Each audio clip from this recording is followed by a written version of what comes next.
प्यारे प्यारे viewers, second chapter के क्वेश्चन आंसर पार्ट में मैं विवेक अग्रवाल डिजिटल इंग्लिश लर्निंग के इस यूट्यूब चैनल पर आप सभी प्यारे प्यारे व्यूवर्स का स्वागत करता हूं। क्लास 11 के स्टूडेंट्स, यदि आपने चैनल को सब्सक्राइब नहीं किया है तो ज़रूर कर दीजिए फ्रेंड्स, क्योंकि इस चैनल पर आपको मिलने वाले क्लास 11 के इंग्लिश का संपूर्ण सिलेबस, कंप्लीट सिलेबस आपको मैं प्रोवाइड करने वाला हूँ friends. Line by line explanation provide करने वाला हूँ, क्वेश्चन आंसर प्रोवाइड करने वाला हूँ, MCQs प्रोवाइड करने वाला हूँ, everything related to your English language for class 11th। NCERT syllabus को हम कंप्लीट करेंगे फ्रेंड्स, चाहे आपका स्टेट बोर्ड में सिलेबस हो, चाहे आपका CBSE में, इट डजेंट मैटर, सभी के लिए ये सेशन बहुत ही इफेक्टिव है, राइट। तो फ्रेंड्स, हम बेसिकली कवर करने वाले हॉर्नबिल बुक का सेकंड चैप्टर अ फोटोग्राफ का एक्सप्लेनेशन पार्ट में ऑलरेडी अपलोड कर चुका हूँ। यदि आपने वो नहीं देखा तो पहले उसको देखिए फ्रेंड्स। उसको देखने के बाद फिर आप आइए क्वेश्चन आंसर पार्ट पे, क्योंकि क्वेश्चन आंसर आपको तभी समझ में आएंगे। इंपॉर्टेंट क्वेश्चन आंसर फ्रेंड्स, जो बेसिकली एग्जाम में किस तरीके के क्वेश्चंस बन सकते हैं, किस तरीके की प्रोबेबिलिटी बनती है, वो तमाम क्वेश्चंस मैंने आपके साथ यहाँ पर शेयर करने की कोशिश की है। और इन क्वेश्चंस की बेसिकली लैंग्वेज इतनी सिंपल है फ्रेंड्स कि आप आसानी से इसको याद कर सकते हो और बहुत अच्छे से आपका आंसर्स लिख के आपके सारे आंसर्स बहुत ही इफेक्टिव तरीके से लिखने के बाद आप मैक्सिमम मार्क्स अचीव कर सकते हो। So let's get started with the second chapter a photograph का एक्सप्लेनेशन पार्ट आप जरूर देखिए, जिसका लिंक मैं आपको डिस्क्रिप्शन बॉक्स में जरूर दे देता हूँ फ्रेंड्स, सो दैट आप एक्सप्लेनेशन पार्ट देखिए, फिर आइए क्वेश्चन आंसर पार्ट पर। You will enjoy a lot. So friends, तमाम चीज़ों को आपने स्टेप बाय स्टेप तरीके से देखना है। सबसे पहले आपको एक्सप्लेनेशन पार्ट देखना है, सेकंड जो मैंने अभी अपलोड किया है फ्रेंड्स, इस सेशन को देखना है, इसके अंदर इंपॉर्टेंट क्वेश्चन आंसर दिए। इसके सब्सिक्वेंट सेशन में मैं आपको MCQs प्रोवाइड करने वाला हूँ, multiple choice question. So in and all आपको तमाम चीज़ें मैं प्रोवाइड करने की कोशिश कर रहा हूँ फ्रेंड्स, बहुत ही इफेक्टिव, बहुत ही शानदार स्ट्रैटेजी के साथ, एकदम सिंपल तरीके से, लैंग्वेज में किस तरीके से आप मैक्सिमम मार्क्स अचीव कर सकते हो उन तमाम स्ट्रैटेजी के साथ। तो चलिए फ्रेंड्स, हम आज के सेशन के क्वेश्चन से स्टार्ट करते हैं। सो पोएम की समरी मैं ऑलरेडी आपको बता चुका हूँ, हम डायरेक्ट क्वेश्चन आंसर की तरफ मूव करते हैं। और अ फोटोग्राफ चैप्टर का फर्स्ट क्वेश्चन है friends, which is very very important. What does the word cardboard denote in the poem? Why has this word been used? इस पोएम में friends एक वर्ड कार्डबोर्ड यूज़ हुआ था, वो क्या बताता है और वो कार्डबोर्ड वर्ड बेसिकली क्यों यूज़ हुआ था? ये बहुत ही सिग्निफिकेंट क्वेश्चन है फ्रेंड्स, राइट। तो देखो फ्रेंड्स, हर क्वेश्चन को पहले आपको, हर एक चीज़ में फ्रेंड्स, सबसे पहले आपको क्या करना है, सबसे पहले क्वेश्चन को समझना है।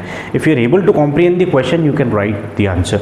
एक सजेस्टेड आंसर है, आप अपने ओन वर्ड्स में भी आंसर लिख सकते हो, there is no bar, right. आप ज़रूर लिखिए फ्रेंड्स, बट आप इसको रीड करने के बाद ओन वर्ड्स में लिखेंगे, you will be having a fair idea कि किस तरीके से आपको आंसर मैनेज करना है। चलिए फ्रेंड्स, आंसर देखते हैं।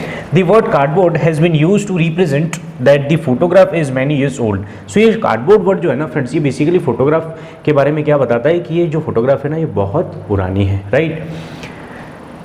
The use of cardboard as a photo frame was common in old times, क्योंकि पुराने टाइम में ये जो कार्डबोर्ड है ना, ये बहुत ही कॉमन था किस चीज़ के लिए? फोटो फ्रेम बनाने के लिए, right. In the poem the word cardboard stands for the frame that supports and borders the photograph। इस पोएम में बेसिकली कार्डबोर्ड वर्ड जो यूज हुआ है ना फ्रेंड्स, वो किस लिए यूज हुआ है? फोटो को फ्रेम देने के लिए और बेसिकली इसको बॉर्डर करने के लिए, राइट। तो हमने जिस तरीके से एक्सप्लेनेशन पार्ट में देखा था फ्रेंड्स, इस तरीके से एक बॉर्डर थी और इसके अंदर बेसिकली हमने देखा था कि ये जो दो गर्ल कजिन के साथ मदर गई हुई, तो इस तरीके का बेसिकली एक फोटोग्राफ था फ्रेंड्स। इस फोटोग्राफ के अंदर हमने देखा था कि ये जो है ना, ये क्या है? बॉर्डर है। तो यहाँ से समझने की कोशिश करना friends, supports and borders the photograph. तो बेसिकली जो कार्डबोर्ड है ना, वो बेसिकली सपोर्ट करता है और बॉर्डर देता है किसको? फोटोग्राफ को, राइट। चलिए फ्रेंड्स, सो नेक्स्ट देखते हैं। The photograph shows the poet's mother as a 12 years old girl with 2 of her cousins Betty and Dolly. जो फोटोग्राफ है ना फ्रेंड्स, वो फोटोग्राफ बेसिकली किन चीज़ों को बताती है आपको?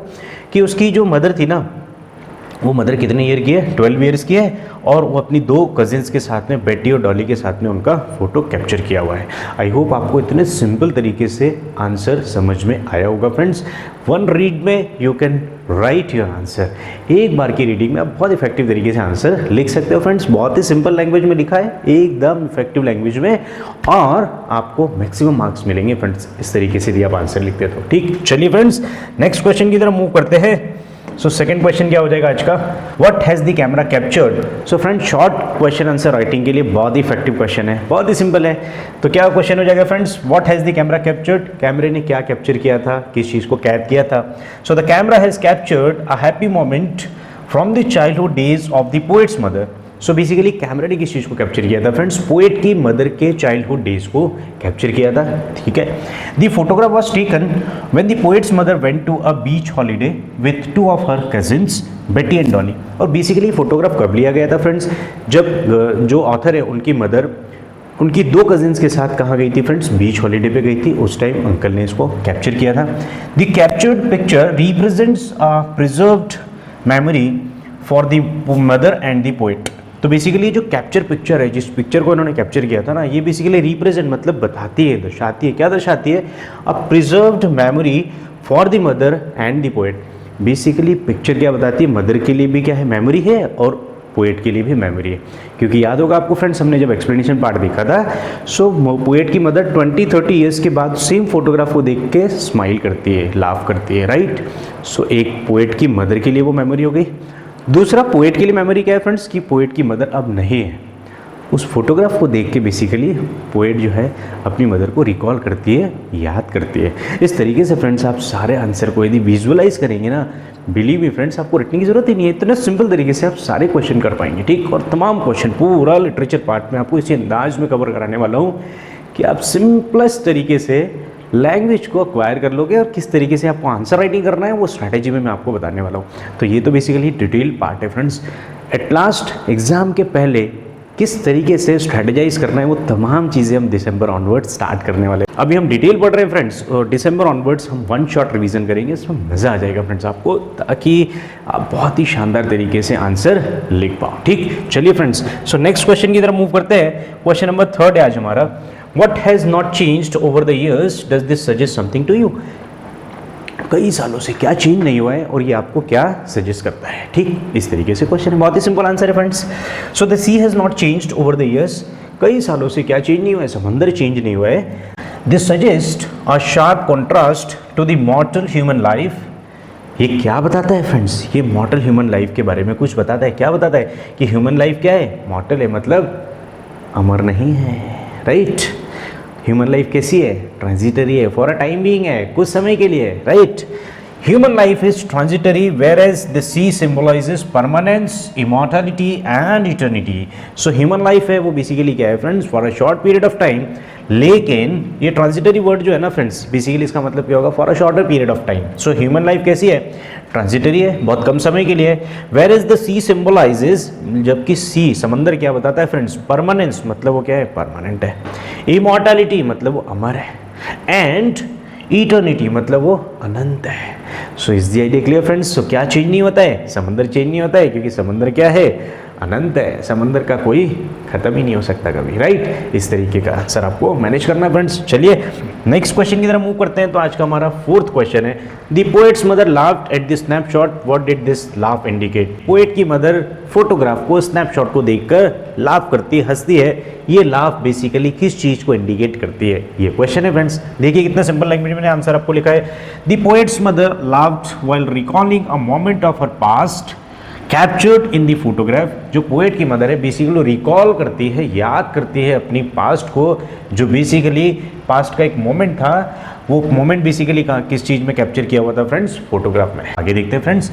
She looks back at the childhood days with nostalgia and recollects her innocent Joy.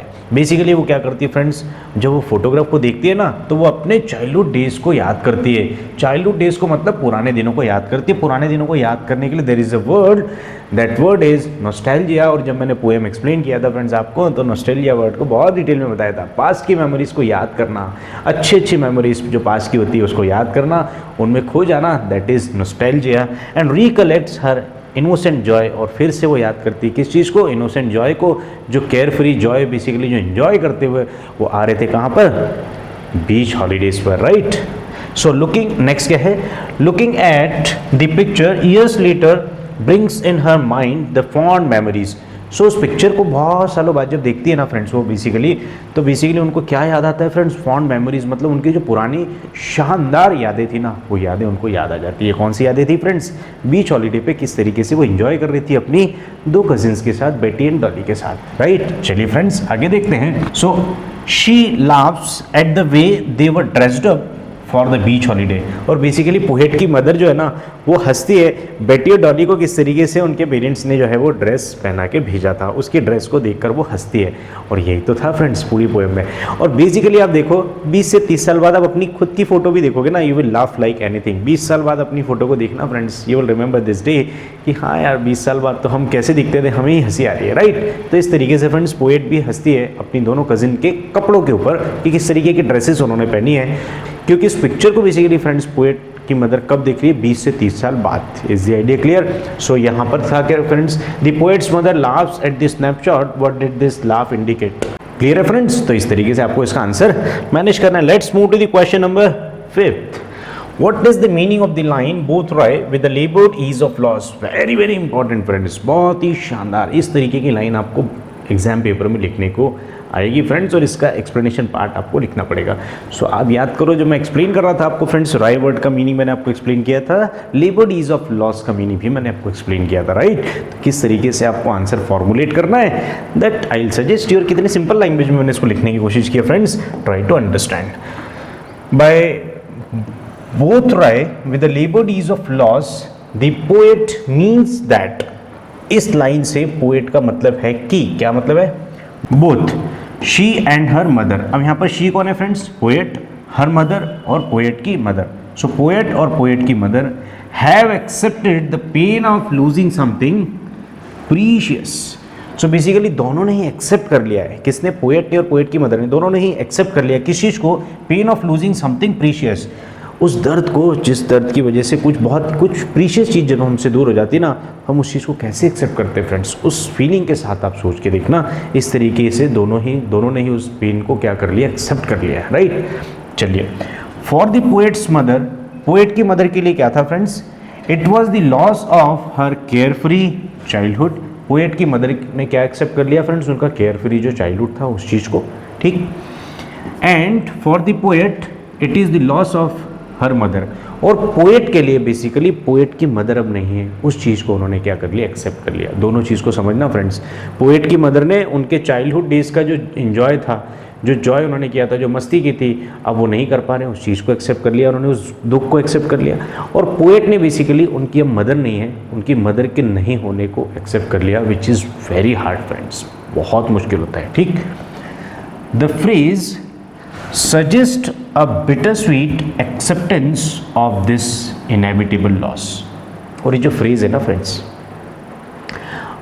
Both wry with the laboured ease of loss, ये बेसिकली फ्रेज हमें क्या बताता है friends, bitterness acceptance of this inevitable loss.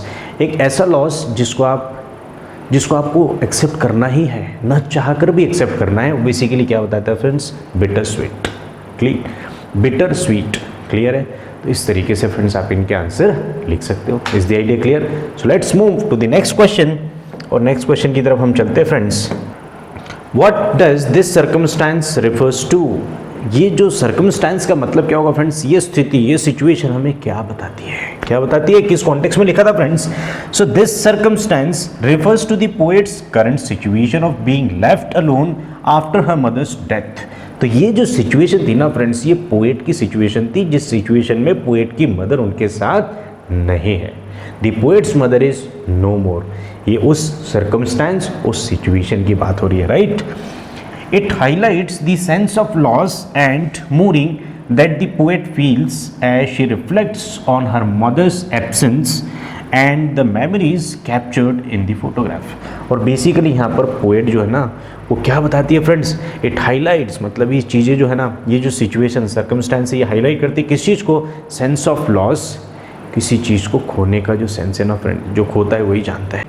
And mourning that the poet feels as she reflects on her mother's absence. और यहाँ पर दुख हो रहा है उसको, मोरिंग इज व्हाट, दुख होना, दर्द होना, परेशान होना, शोक मनाना, वो शोक मना रही है, दुखी हो रही है, किस चीज़ के लिए फ्रेंड्स, क्योंकि अब वो फील कर रही है कि उसकी मदर जो है ना अब वो नहीं है।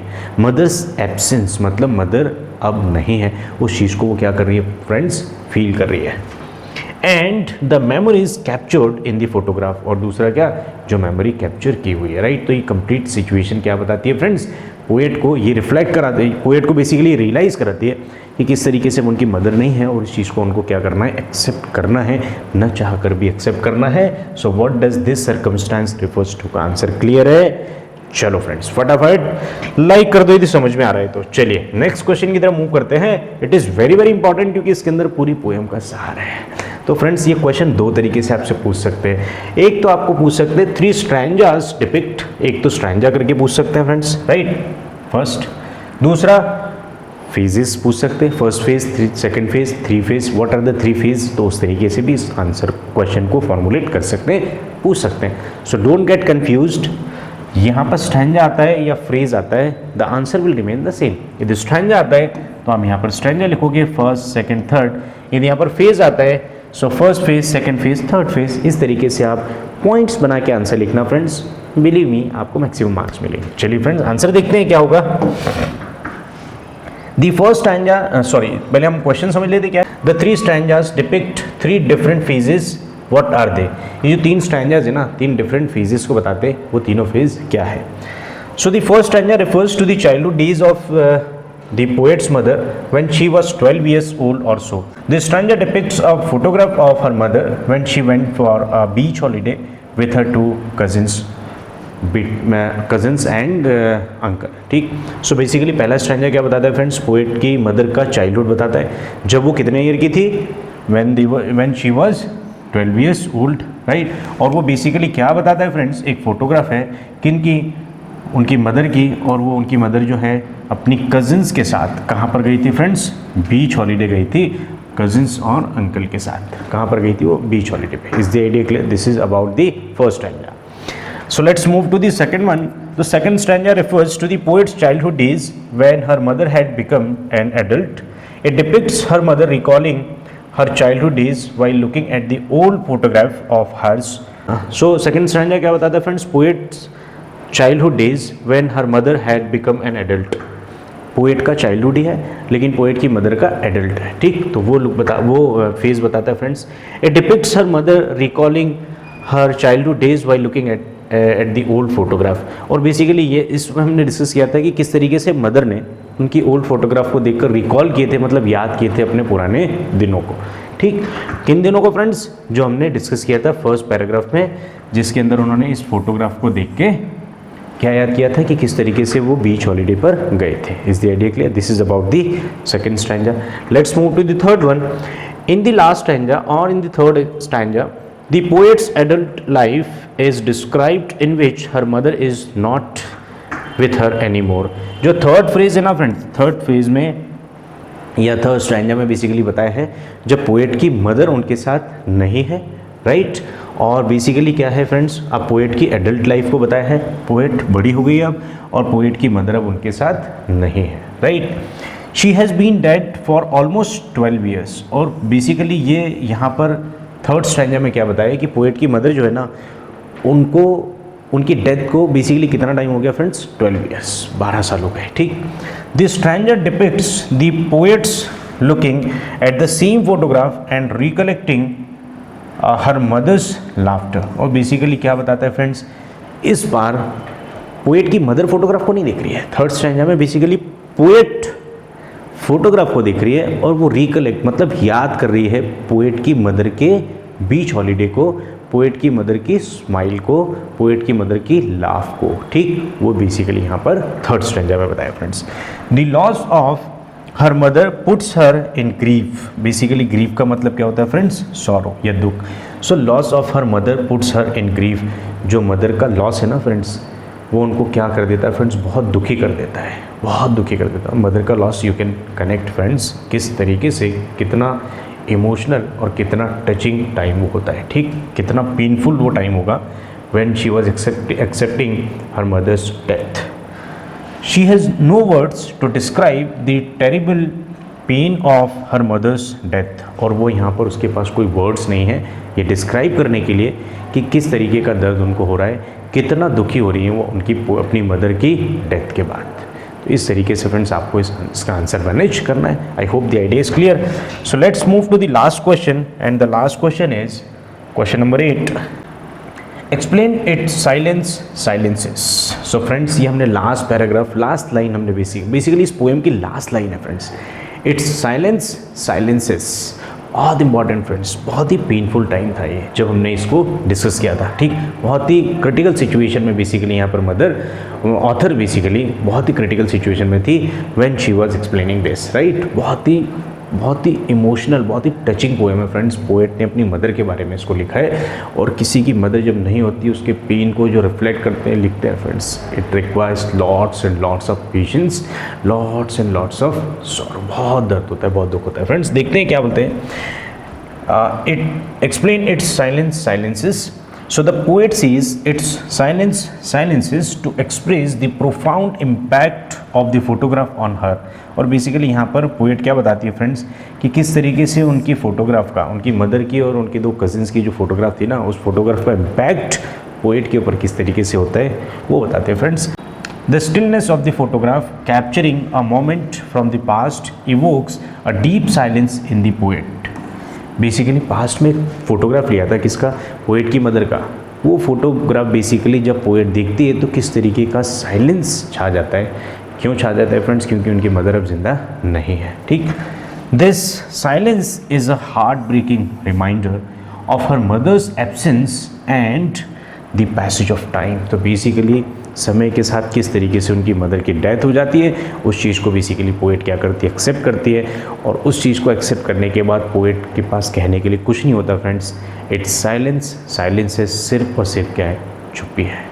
क्योंकि मदर नहीं है, और मदर की जब फोटोग्राफ देखते हैं friends, so the moment is speechless. वहाँ पर आप कुछ कह नहीं सकते फ्रेंड्स। इस तरीके से इतनी इमोशनल पोएम बेसिकली पोएट ने यहाँ पर लिखी है फ्रेंड्स। और इस पोएम के तमाम क्वेश्चन आंसर अब यहाँ पर हमारे कंप्लीट होते हैं। सो आई होप आपको सारे क्वेश्चन आंसर कंप्लीट समझ में आए होंगे फ्रेंड्स। सो फ्रेंड्स, अभी भी यदि आप चैनल पर नए हो तो चैनल को जरूर सब्सक्राइब करिए, डिजिटल इंग्लिश लर्निंग, और बेल आइकन को प्रेस कर दीजिए, सो दैट आपको आने वाली वीडियोस की नोटिफिकेशंस टाइम टू टाइम मिलते रहे। और सेशन यदि पसंद आए तो लाइक ज़रूर दीजिए फ्रेंड्स के साथ ज़रूर शेयर करिए। That's all for the day.